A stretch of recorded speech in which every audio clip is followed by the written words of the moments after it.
Hi friends, myself Kanchan Sharma. Welcome to our YouTube channel Genius Classes. I hope आप सब लोग अच्छे होंगे।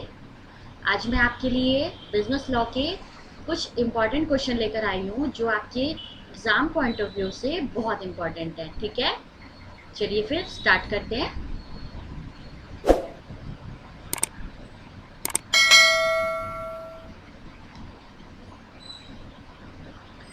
What is void agreement? हमारा फर्स्ट क्वेश्चन है व्हाट इज वॉइड एग्रीमेंट। ठीक है, वॉइड एग्रीमेंट क्या है? Any agreement having unlawful objects और consideration is a void agreement. ठीक है, देखिए क्या होता है, जिसका ऑब्जेक्ट जो है वो अनलॉफुल होता है। ठीक है, और कंसिडरेशन, कंसिडरेशन समझते हैं ना आप लोग, कंसिडरेशन होता है प्रतिफल। ठीक है, वो एक वॉइड एग्रीमेंट है। ओके, जिसका जो ऑब्जेक्ट है वो अनलॉफुल है। चलिए next, which section of Indian Contract Act speaks of three things, namely consideration and for the agreement? देखिए वो सेक्शन की बात कर रहा है। सेक्शन जो है वो हमें याद करने होंगे। ठीक है, सेक्शन याद करना बहुत इंपॉर्टेंट है, जो हमें एग्जाम में भी मेंशन करने हैं। ठीक है ना, उससे हमें हमें अच्छे मार्क्स मिलते हैं। ठीक है, तो in which section of Indian contract act speaks of three things? Section 23। ठीक है, सेक्शन 23 में इंडियन कॉन्ट्रैक्ट एक्ट जो है speaks of three things, namely consideration and for the agreement. Okay, consideration वही प्रतिफल है। ठीक है, व्हाट इज मेंटेनेंस? मेंटेनेंस क्या है? Maintenance is an agreement whereby a person promises to maintain a suit in which he has no interest. देखिए maintenance जो है वो एक एग्रीमेंट है जिसमें a person promise to maintain a suit. ठीक है, वो पर्सन जो है वो प्रॉमिस करेगा to maintain a suit, suit को मेंटेन करने के लिए वो प्रॉमिस करेगा, इन विच, जिसमें ही हैज़ नो इंटरेस्ट, जिसमें उसका कोई इंटरेस्ट नहीं होगा। ठीक है, ये हमारा मेंटेनेंस है। Okay, clear? चलिए next, what the characters an unlawful agreement? देखिए अनलॉफुल एग्रीमेंट क्या है हमारा। देखिए an unlawful agreement is not enforceable by law. ठीक है, ये जो है ये वर्जित है। ठीक है, लॉ के द्वारा ये वर्जित है। ठीक है, वो है हमारा अनलॉफुल एग्रीमेंट। नाम से भी आपको पता चल रहा है। ठीक है, कि कोई लॉ ही नहीं है, अनलॉफुल है वो। ठीक है ना, तो वो वर्जित है लॉ के द्वारा। ठीक है ना, इसको बोलेंगे हम enforceable by law is an unlawful agreement. ठीक है, चलिए next, what is mean by एक्स टू प्री कॉज नॉन ऑडिटर एक्शन? इसका क्या है? It means no action arises from a base cause. ठीक है, कोई एक्शन नहीं अराइज हुआ है। ठीक है, आई होप आपको क्लास अच्छी लग रही होगी। जो स्टूडेंट्स हमारे चैनल पर न्यू है वो हमारे चैनल को लाइक कर दीजिए और सब्सक्राइब कर लीजिए और बेल आइकन को प्रेस करना नहीं भूलिएगा। ठीक है ना, जिससे कि मेरी सभी नोटिफिकेशन आपको टाइम टाइम पर मिलती रहे। चलिए next, what is an illegal agreement? Illegal agreement क्या है? An illegal agreement is one which is forbidden bye law.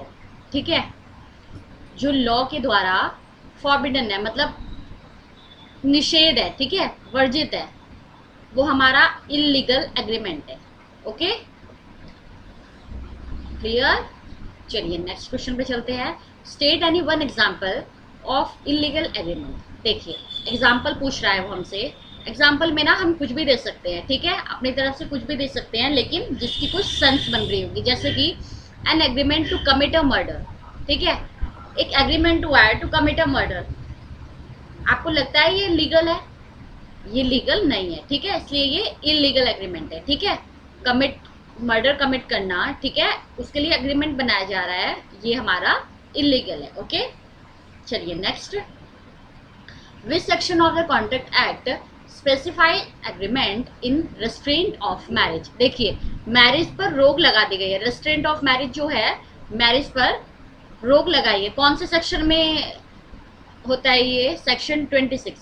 ठीक है, in section 26 of the contract act, Indian contract act 1872 है ना, सबको बताया ना। 1872 जो है हमारा इंडियन कॉन्ट्रैक्ट एक्ट है। ठीक है, स्पेसिफाइज करता है agreement in restraint of marriage. ठीक है, ये जो सेक्शन अभी ऊपर भी आया था और ये सेक्शन आप सब ये याद करते चलेंगे, ठीक है ना, ये बहुत इंपॉर्टेंट होते हैं। चलिए 9 क्वेश्चन पे आते हैं। Give any one exception to agreement in restraint of legal processing, ठीक है। अब लीगल प्रोसेसिंग में रेस्ट्रेंट है, गिव एनी वन एक्सेप्शन, एक हमें एक्सेप्शन देनी है, ठीक है, to agreement in restraint of legal processing. देखिए an agreement to refer all future disputes in connection with a contract to arbitration। arbitration क्या होता है, मध्यस्थता करना, ठीक है ना, उसको बोलते हैं हम arbitration, ठीक है। देखिए फ्यूचर डिस्प्यूट्स के लिए मध्यस्थता की गई है, ठीक है,